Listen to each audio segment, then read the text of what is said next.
nagpaparefer kayo doon sa admin. Okay? O ma'am, baka meron po kayong broker na pwede nyo pong i-refer sa akin. Sila yon. Or minsan, tatambay ka ron. Minsan kasi may mga broker doon nakatayo. So, kailangan talaga dito PR. Hindi naman lalapit sa iyo yung mga yan. Maliban na kung naka-uniforme ka ng Sky, may flyers ka ron, naghihintay ka, lapitan ka. Diba?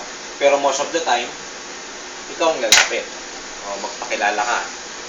Ako po si Jul ng Sky Cable. Ang binibenta ko po ay Destiny. Kayo po ba ay isa sa mga broker? Ayan. Kasi yung mga yan, yung mga broker na yan, may mga kanya-kanyang accounts kasi yan.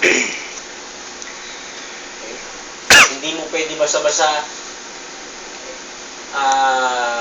maging dependent ka dito sa accounts mo. Kung hindi, kailangan meron kang gagalawan na ibang accounts. Otherwise, mahirapan tayong bumenta. Maliban lang kung bago yung accounts mo. Right? Question?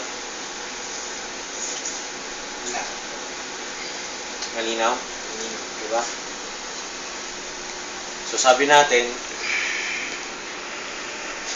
ano ba yung mga accounts na yan? So, ito yun. Sir, may question ako dun sa pag-ano ng broker. Nagpapabayad po ba yun? Ano? Nagpapabayad po yun. Yung mga broker, pag halimbawa may na-refer po sila. Depende sa usapan. Depende Pero, sa usapan. yun nga, sabi ni Sir Ferds yung nakaraan, diba?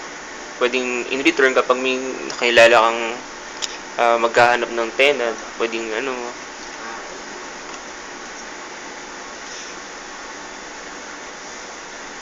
or kahit bigyan mo na lang ng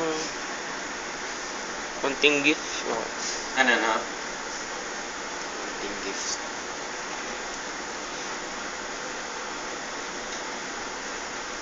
Service lang, sa umpisa, service. Bigyan mo lang ng magandang service. Mabilis yung response mo.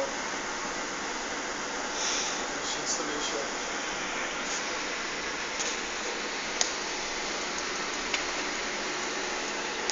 Yeah.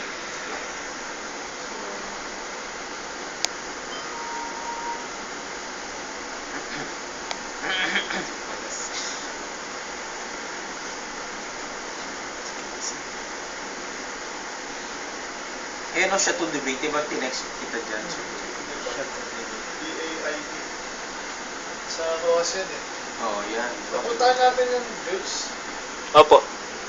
Nung dinabitada sa Malapit yan sa airport. Avium International. Sir, Diba? dapat sa 2. Yan yata yung huli-huli natin pinuntahan eh.